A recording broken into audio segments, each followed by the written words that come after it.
Bienvenue dans Complorama, un podcast France Info avec Rudy Reichstadt, directeur du site Conspiracy Watch. Et Tristan Mendès France, maître de conférences associé à l'Université de Paris, spécialisé dans les cultures numériques. Et pour nous accompagner, Pauline Pénanec de France Info. Une pandémie, 3 confinements, une campagne de vaccination massive, un pass sanitaire. C'était il y a 5 ans.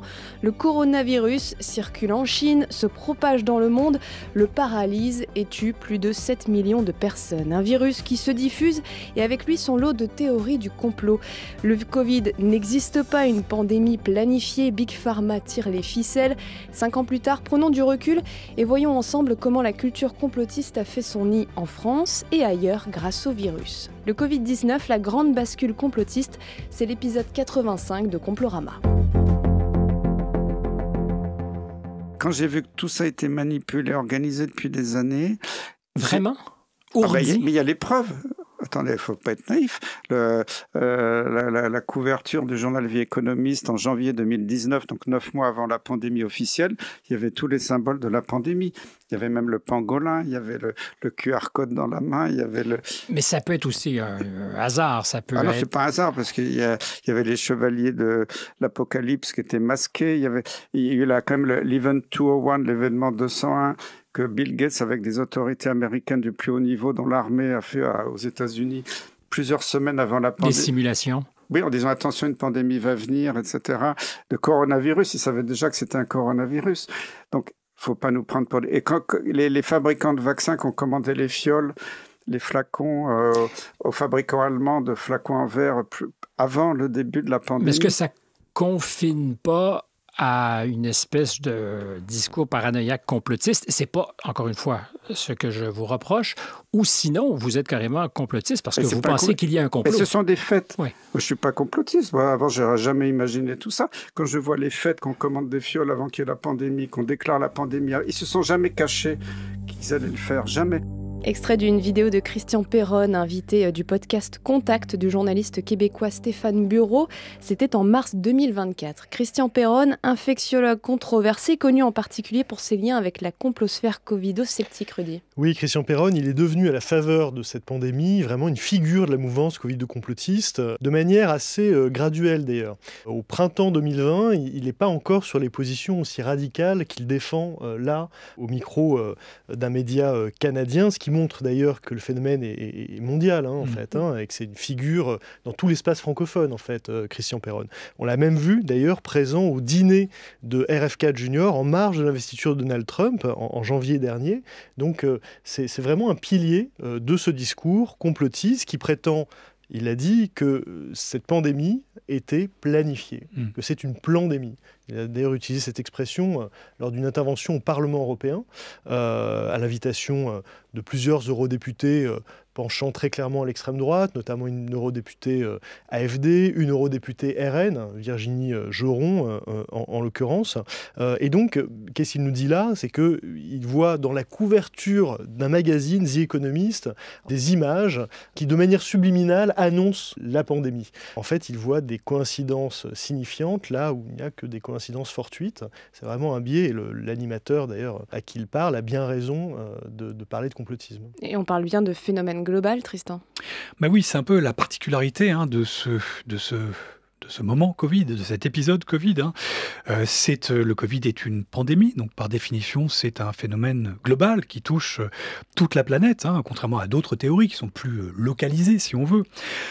Et donc, c'est évidemment toute la complosphère planétaire qui s'est activée d'un seul homme durant ce moment Covid.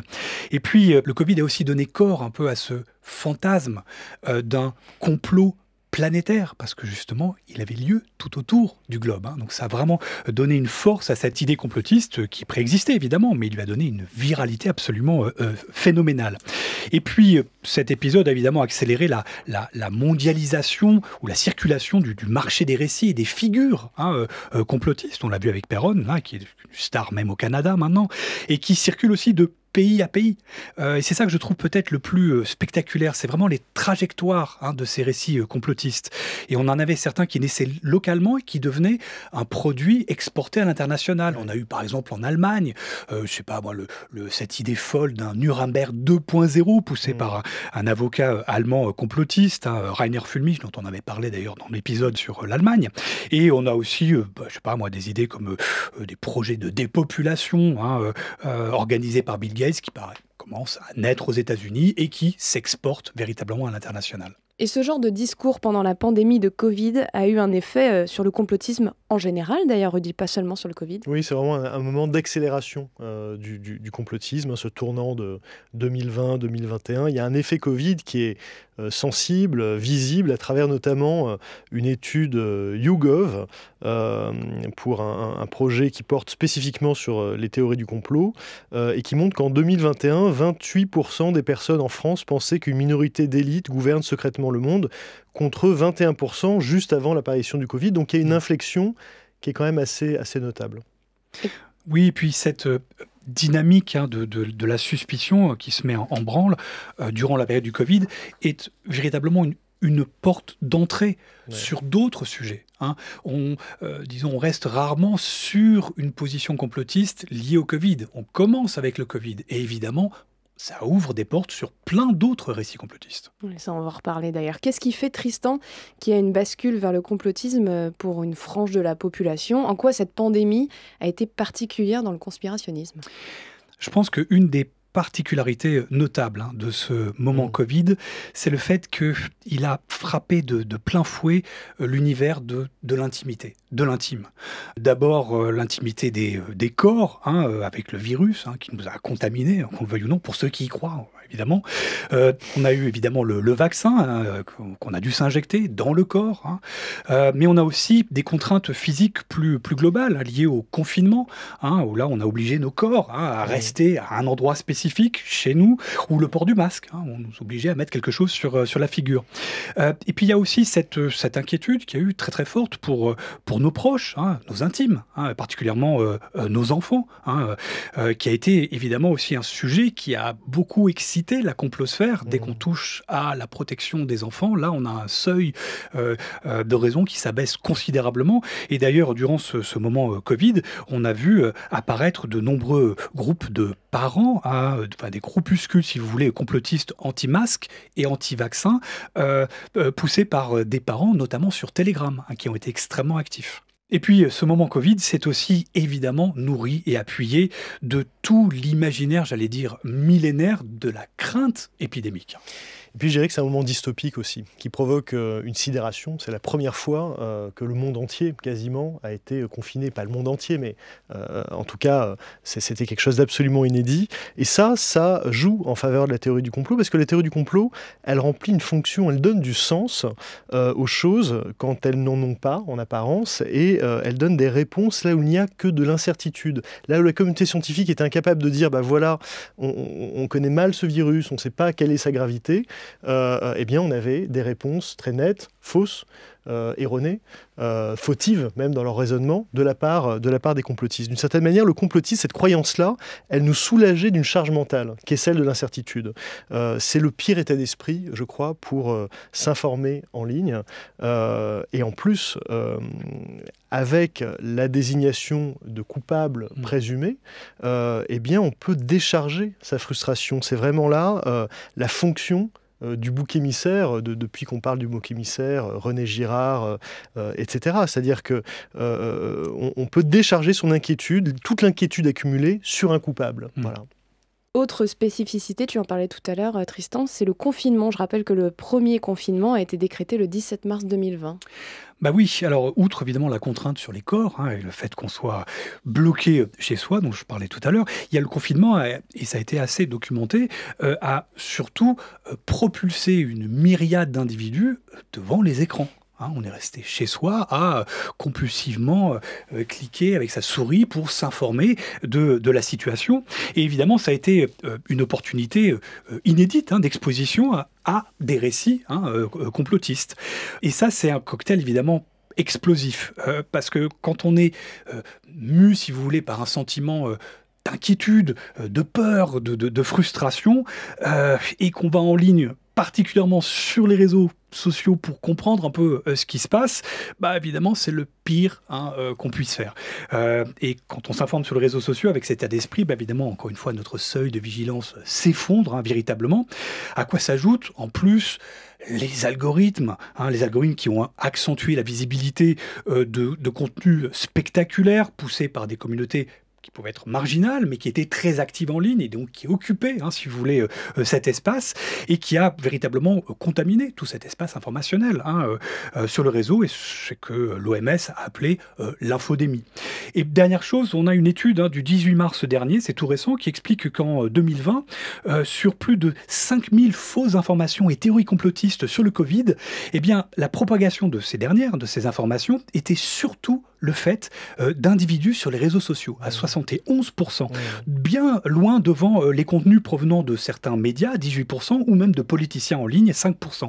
Ce qui montre vraiment le rôle central d'accélération de ces plateformes dans la diffusion et la prédominance de simples utilisateurs lambda. Et puis il y a eu une certaine défiance contre la science, contre les autorités, une défiance alimentée par la crise sanitaire. Rudy. Oui, je dirais même alimentée par le populisme tous azimuts auquel on a assisté, populisme politique, populisme médical, scientifique, journalistique aussi, ou pseudo-journalistique, de la part de médias dits alternatifs, de réinformation, qui se sont présentés comme des chevaliers blancs. Je pense notamment au rôle d'un média comme François, qui est vraiment devenu une plateforme conspirationniste à la faveur de cette crise. Donc la politisation de cette séquence, elle a eu effectivement pour effet d'alimenter la défiance, dans un contexte où des choix politiques ont été faits, et ces choix politiques sont forcément discutables, ils sont forcément contestables, critiquables, et c'est normal.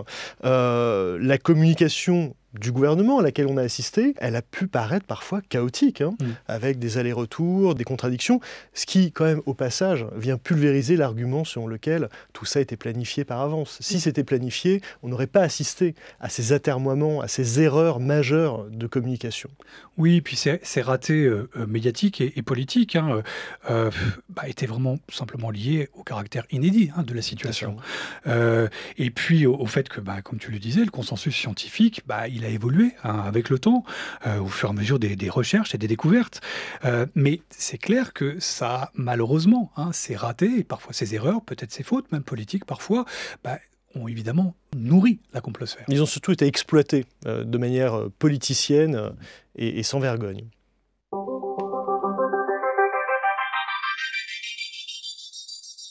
On se dit qu'il y a quelque chose de louche dans cette volonté à tout prix du pouvoir de nous vacciner, soi-disant pour notre santé. On sent bien que c'est pour toute autre chose. Et ça, je pense que chaque jour un peu plus, les gens le comprennent, parce que le discours officiel est complètement aberrant, il n'a pas de sens, et puis parce que aussi la violence qui est exercée maintenant sur les gens qui résistent à la dictature sanitaire. Alain Soral, polémiste d'extrême droite sur la radio de son propre média Égalité et Réconciliation, c'était le 28 juillet 2021. L'expression, je cite, dictature sanitaire, on l'a vu partout sur des panneaux largement scandés dans des manifestations anti-vax et anti-pass sanitaire. Et ici, ces termes sont récupérés par la complosphère, Rudy. Oui, d'abord, c'est toujours cocasse d'entendre quelqu'un qui est un admirateur du modèle nord-coréen et qui se définit lui-même comme national-socialiste parler de dictature sanitaire et dénoncer une dictature.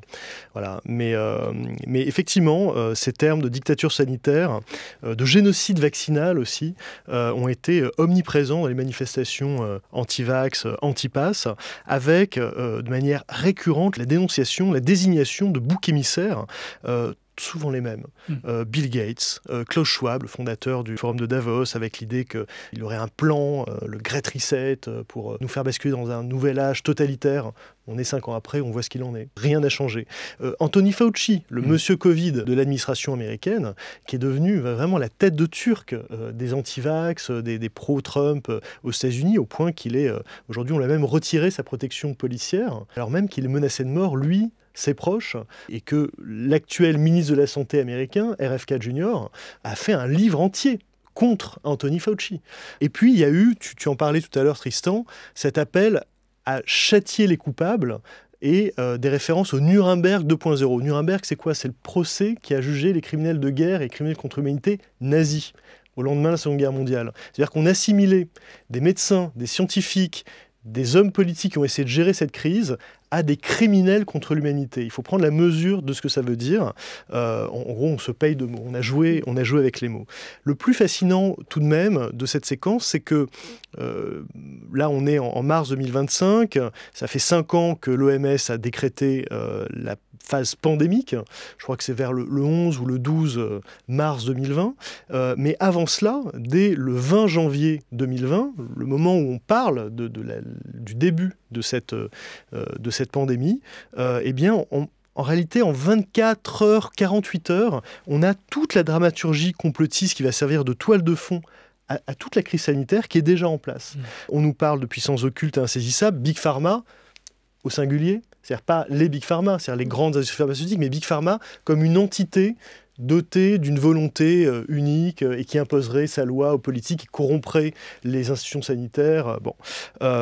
L'idée d'inavouables intérêts stratégiques, économiques, l'idée d'un projet criminel de dépopulation, tu en parlais, mais le jour même, dès le 20 janvier, certains sur les réseaux sociaux accusent la Chine de vouloir génocider sa propre population parce qu'ils seraient trop nombreux.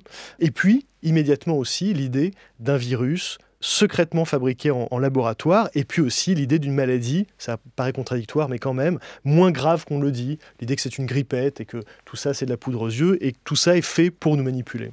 Et parmi les thèmes qui ont circulé, il y en a un qui t'a marqué, Tristan, c'est celui des fameux biolabs ukrainiens.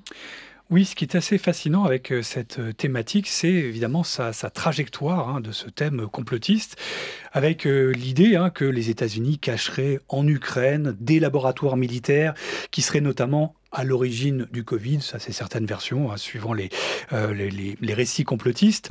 Et c'est une idée qui a d'abord été poussée notamment par la Russie, mais aussi fait notable par la Chine, assez rapidement, mais qui va véritablement exploser à l'international à partir d'une reprise d'un compte QAnon américain, qui avait été identifié assez clairement, notamment par l'ONG américaine ADL, et qui lui a repris cette thématique et qui l'a popularisée aux États-Unis, et lui-même a été repris assez rapidement par le pape du complotisme aux États-Unis, évidemment Alex Jones, et puis par l'ex-animateur sur Fox News, Tucker Carlson, et l'ex-conseiller de Trump, Steve Bannon, et puis même Tulsi Gabbard, qui est l'actuelle directrice du renseignement national US, avant de devenir un phénomène totalement planétaire. J'ajoute qu'on avait dit du sida dans les années 80, enfin en tout cas la propagande complotiste de l'époque, notamment une propagande très poussée par le KGB, en fait on le sait parce que tout ça est assez bien documenté, c'est un fait d'histoire, il y a une opération d'amplification de cette théorie du complot sur le sida par le KGB, expliquant que le sida est en fait une arme biologique destinée en fait à tuer les homosexuels et les noirs, donc une arme à la fois homophobe et raciste, qui aurait été fabriquée à Fort Detrick, c'est-à-dire un laboratoire du Pentagone aux États-Unis. Et on a retrouvé au moment de la crise Covid l'idée que le Covid était une arme biologique, là aussi fabriquée à Fort Detrick, c'est-à-dire qu'on a repris ce thème complotiste utilisé pour le sida et pour d'autres maladies en réalité, et on l'a appliqué au Covid assez immédiatement dès le mois de février 2020. Autre événement, cette affaire du brevet SARS-CoV-2 qui était supposément déposé par l'Institut Pasteur, Tristan. Oui, là, on a un exemple assez révélateur qui repose en gros sur cette même idée, le fait que le Covid aurait été créé volontairement pour nous nuire ou pour enrichir Big Pharma. Et ça, c'était au tout début du Covid, c'est en mars 2020. On a un dénommé Kat Antonio, qui est un individu lambda qui n'a pas une forte traction en ligne et qui, sur Facebook, va expliquer que l'Institut Pasteur aurait breveté le Covid avant la pandémie, sous-entendu c'est lui qui est responsable quelque part du Covid, et qui a eu une telle viralité qu'en moins de 24 heures, il a eu plus d'1 million de vues. Ce qui a contraint d'ailleurs l'Institut Pasteur à réagir et même à saisir la justice, et l'a obligé d'ailleurs à le condamné judiciairement suite au torrent de réactions violentes que l'institution avait subi suite à cet épisode. Mais ce que je trouve effectivement assez intéressant et assez symptomatique de ce moment-là, c'est qu'on a un individu seul devant son écran sur Facebook qui, grâce à cet écosystème des réseaux sociaux, arrive à faire vaciller une grande institution reconnue qui est contrainte à la défensive. Mais alors, quelle est l'origine du virus du Covid-19 ? La question a suscité de nombreuses théories complotistes au-delà de la recherche scientifique qui est toujours en cours d'ailleurs aujourd'hui, Rudy. On n'a pas de réponse à cette question, pas de réponse définitive en tout cas, et il est plausible qu'on n'en ait jamais. Parce que les conditions d'enquête en Chine sont telles. C'est pas une démocratie libérale, il n'y a pas de presse libre. La Chine ne laisse pas les enquêteurs de l'OMS notamment accéder à tous les endroits auxquels ils voudraient accéder. Et en fait, on a deux grands scénarios en présence, en compétition. L'idée d'une zoonose, c'est-à-dire une maladie qui aurait franchi ce qu'on appelle la barrière d'espèce, qui serait passée de l'animal à l'homme. Comme ça, d'ailleurs, ça s'est passé systématiquement pour tous les autres coronavirus. Le SRAS notamment, c'est ça. Ou bien, autre hypothèse sur la table, mais qui n'est pas étayée, et qui le sera peut-être jamais, c'est l'échappement de laboratoire d'un virus naturel, ou bien d'un virus naturel qui aurait fait l'objet d'expériences dites de gain de fonction, donc non pas pour en faire une arme biologique, mais pour en faire un virus qui permet de développer des vaccins. Voilà. Et certains ont expliqué que ce virus, ce coronavirus, avait été créé dans le fameux laboratoire P4 de Wuhan. Il y a bien un laboratoire P4 à Wuhan, qui est le fruit d'une coopération franco-chinoise. Alors pourquoi on parle beaucoup de ce laboratoire ? Parce que ça permet notamment de mettre en accusation l'époux d'Agnès Buzyn, l'ancienne ministre de la Santé. Le problème, c'est que ce laboratoire P4, il ne contient pas de coronavirus, il contient, en tout cas, on y travaille sur des virus beaucoup plus virulents que les coronavirus. Il y a bien des laboratoires de haute sécurité à Wuhan qui ont des collections de coronavirus, mais c'est des laboratoires P3, et ce n'est pas celui-là dont on parle beaucoup. On a aussi vu pendant cette pandémie la réactivation de ce qu'on appelle le virodénialisme. Qu'est-ce que c'est, Rudy ? Oui, alors c'est un vieux serpent de mer anti-scientifique, le virodénialisme. C'est une vieille thèse datée du 19e siècle. C'est l'idée que les virus n'existent pas ou qu'ils sont beaucoup moins dangereux que ce qu'on en dit, et en tout cas on minimise leur rôle dans les maladies infectieuses. Eh bien ce virodénialisme, on l'a vu ressurgir à la faveur de cette crise sanitaire, avec notamment quelqu'un comme Pierre Chaillot, statisticien, qui, si on l'écoute et si on prend au premier degré ce qu'il nous dit qu'il n'y a pas de lien entre le coronavirus et le Covid. Voilà. On a aussi ce type de thèse sur le sida, d'ailleurs, c'est assez intéressant. Et il y a un auteur, Laurent Foiry, qui est docteur en génétique moléculaire et biologiste, qui est l'auteur de Les faux savants plongés au cœur du complotisme scientifique, aux éditions de l'Aube, qui a fait un travail remarquable sur cette question de la résurgence du virodénialisme. Et on ne peut pas ne pas évoquer le regain de l'anti-vaccination et du complot de l'industrie pharmaceutique. Tristan. Oui, là vraiment on a assisté de façon spectaculaire à une explosion de la mouvance anti-vax, qui, il faut le rappeler, évidemment existait bien avant. Ce mouvement anti-vax est apparu quasiment avec les vaccins au XVIIIe siècle. Alors précision, évidemment, l'anti-vaxisme doit être distingué évidemment de l'hésitation vaccinale, qui peut être parfaitement légitime, compréhensible, et qui relève pour le coup d'un calcul, un bénéfice-risque pour soi-même ou pour nos proches. Mais le complotisme anti-vax, lui, est vraiment d'une autre nature, parce qu'il va imaginer, il va postuler que les médecins, les autorités sanitaires, les politiques, les puissants de ce monde mentent, nous trompent, nous manipulent, parce qu'elles seraient justement corrompues par l'industrie pharmaceutique. Réactivation de cette théorie, réactivation aussi de vieux mythes complotistes, parfois antisémites. Oui, parfois antisémites, et assez rapidement, en février 2020, on a par exemple l'incrimination de George Soros. On explique que c'est lui qui serait derrière, qui financerait un laboratoire proche de Wuhan, et que donc ça viendrait forcément de lui. Dès le mois de mars, début mars 2020, on a une vidéo de Dieudonné, par exemple, qui voit la main des Rothschild derrière cette pandémie. Et puis on a Alain Soral, qu'on a écouté tout à l'heure, qui fait la liste de personnalités réputées juives, et il nous parle de liste de Schindler en disant ce sont ces gens-là qui s'occupent de votre santé, donc méfiance.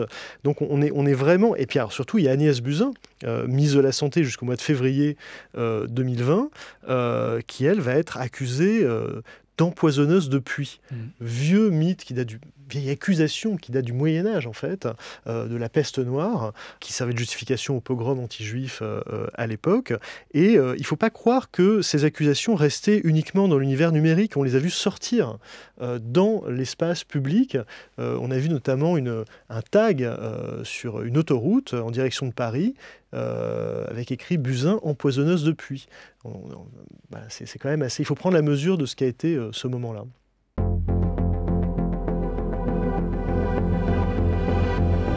L'idée va être simple, hein, vous avez compris le principe. L'Ukraine, c'est le nouveau Covid. Donc, restriction de liberté, confiscation de l'épargne, éventuellement persécution des opposants politiques, éventuellement invocation de la loi martiale, en tout cas possibilité d'un 3e mandat pour Macron qu'on a vraiment envie, parce que bon, ce mec c'est un empty suit, comme disent les Américains, c'est un costard vide. Sans son poste, il n'est rien, il était rien avant, il sera rien après. Donc bon, il lui faut encore son poste. Malheureusement, la Constitution de la Ve République ne le lui permet pas. Bon, l'avantage d'avoir une guerre imminente avec Moscou, 2e puissance nucléaire mondiale, 2e puissance militaire mondiale, c'est évidemment que vous pouvez invoquer ce que vous voulez. Idriss Aberkane, dans une vidéo postée sur sa chaîne YouTube ce mois-ci, juste après la rencontre entre Donald Trump et Volodymyr Zelensky à la Maison-Blanche.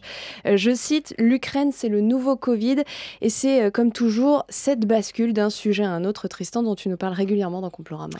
Oui, là, on a vraiment une expression assez flagrante de cette bascule qu'on a souvent observée, qui a été d'ailleurs bien documentée, d'une bascule du sujet Covid à celui de l'Ukraine dès février 2022. Et c'est assez fascinant de voir comment ce moment Covid est devenu une sorte de point de référence pour une majorité d'influenceurs complotistes, même aujourd'hui. Et ils essayent d'ailleurs même encore aujourd'hui assez systématiquement de raccrocher leur théorie complotiste du moment à la séquence du Covid même passé. On a par exemple tout récemment, le 8 mars dernier, le militant d'extrême droite Florian Philippot, qui a organisé une manifestation pour la paix en Ukraine, avec notamment l'ex-chroniqueuse de Cyril Hanouna, Myriam Palomba, en expliquant que ce qui se passe aujourd'hui avec le conflit Ukraine, est un nouveau moment Covid, sous-entendu un moment de manipulation de l'opinion. J'ajoute une chose, c'est que cette séquence Covid a été aussi un laboratoire sémantique pour la complosphère. Ce que je veux dire par là, c'est que certains slogans qui ont été poussés durant la pandémie ont été repris et adaptés pour s'appliquer à d'autres sujets. On a par exemple le terme dictature sanitaire qui est devenu par exemple pour les climato-sceptiques la dictature climatique. Le confinement sanitaire est devenu le confinement climatique. Résultat, on trouve dans le répertoire complotiste, même aujourd'hui, des termes, des formules dont les ramifications trouvent leurs origines dans cet épisode Covid. Et les conséquences du Covid sont encore vivaces et on en trouve des exemples forts, notamment aux États-Unis, Rudy. Oui, l'exemple le plus emblématique, c'est la nomination de Robert Francis Kennedy Jr., RFK Jr., à la tête du ministère de la Santé américain, avec l'avènement du second mandat de Donald Trump. Cette ascension-là, elle est inconcevable sans la séquence Covid, je crois, sur laquelle RFK Jr. a vraiment capitalisé avec son ONG, Children's Health Defense, et capitalisé à tous les sens du terme. Une levée de fonds pendant cette période-là de plusieurs dizaines de millions de dollars. Et puis surtout, c'est devenu un personnage clé de la présidentielle 2024, puisque dans la dernière ligne droite, il s'est désisté pour soutenir Donald Trump, prenant probablement des voix ou orientant des voix démocrates vers Trump. Donc on peut estimer que ça a eu, oui, des conséquences politiques directes. Mais ces conséquences ont aussi touché la France. On pense au rôle du professeur Didier Raoult. En février 2020, le microbiologiste se fait connaître par une vidéo où il parle d'un médicament miracle pour soigner les malades du coronavirus. C'est l'hydroxychloroquine. Avec une telle assurance, l'ex-directeur de l'IHU de Marseille suscite immédiatement beaucoup d'espoir chez les Français. Et très vite, il devient l'idole de la complosphère avant d'être décrié, rejeté par la communauté scientifique, car le médicament s'avère inefficace selon de nombreuses études, Tristan. Oui, alors Didier Raoult a été vraiment une figure que je qualifierais presque de totémique pour la mouvance complotiste française et internationale, jusqu'à aujourd'hui, même s'il a été désavoué, comme tu viens de le dire, par la communauté scientifique internationale, il reste un influenceur encore aujourd'hui très significatif. J'en veux pour preuve d'ailleurs le million d'abonnés qu'il a actuellement sur la plateforme X. Donc c'est un grand influenceur encore aujourd'hui sur la plateforme X. Et peut-être juste un chiffre pour souligner un peu la permanence de ces croyances complotistes. Si en avril 2020, selon l'IFOP, 59% des Français pensaient que le protocole à base de chloroquine poussé par Didier Raoult était un traitement efficace, il reste encore 29%, toujours selon l'IFOP, des individus qui y croient en 2023. On l'a vu dans cet épisode, Tristan, la pandémie de Covid-19 a été un moment de bascule vers le complotisme, et pour beaucoup. Oui, je crois que vraiment c'est un épisode majeur de l'histoire de la complosphère. Ça a été un moment de bascule pour un grand nombre d'individus pour lesquels le Covid a été une porte d'entrée dans l'univers de la suspicion complotiste et qui n'en sont pas sortis encore aujourd'hui. Donc il n'y a pas de doute sur le fait que le Covid est entré, dans le grand panthéon de la complosphère pour devenir un véritable mythe qu'on invoque inlassablement pour nourrir ou pour justifier les nouveaux récits complotistes du moment. Merci Tristan Mendès France. Merci à tous. Merci Rudy Reichstadt. Merci Pauline Pédanec. Et merci à Nicolas Cazot et à Sacha Tropp au son, Cyril Balta, Arthur Le Breton, André Yanos à la vidéo. C'est la fin de ce 85e épisode de Complorama. Merci de nous avoir écoutés et à bientôt.